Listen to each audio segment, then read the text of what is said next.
আজকে চলে এলাম বাঙালির একটা খুব প্রিয় লাউ চিংড়ি।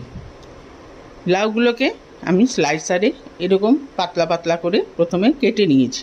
এবারে সর্ষের তেল দিয়ে দিয়েছি কড়াইতে। এখানে 200 গ্রামের মতো চিংড়ি মাছ খোসা ছাড়িয়ে ডিবেন করে নিয়েছি। এটাকে এবার হালকা করে প্রথমে ভেজে নেব। একটুখানি লাল লাল হয়েছে, সেই অবস্থাতেই মাছটাকে তুলে নেব, কারণ চিংড়ি মাছ কিন্তু বেশি ভাজলে খুব শক্ত হয়ে যায়। এবারে এই তেলের মধ্যেই দিয়ে দেব 1/2 চামচ জিরে, 1টা শুকনো লঙ্কা আর 2টো তেজপাতা। হালকা করে এটাকে একটুখানি ভেজে নেব। এবারে লাউগুলো দিয়ে দেব, দিয়ে এটাকে খুব ভালো করে মিক্স করে নেব। দিয়ে দেব এবারে সল্টটাকেও মিক্স করে এটাকে ঢাকা দিয়ে দেব।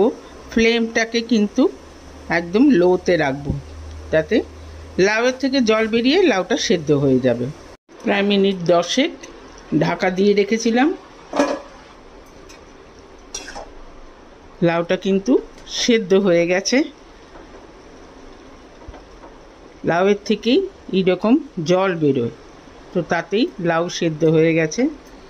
এইবারে দিয়ে দেব 1/2 চামচ হলুদের গুঁড়ো, 1/2 চামচ জিরের গুঁড়ো, 1/2 চামচ লঙ্কার গুঁড়ো, 1 চামচ আদা বাটা দিয়ে ফ্লেমটাকে এবারে বাড়িয়ে দিয়ে সব মশলার সাথে খুব ভালো করে কষাবো। খোলা অবস্থায় কষালে জলটাও কিন্তু টেনে যাবে। জলটা কিন্তু টেনে গেছে।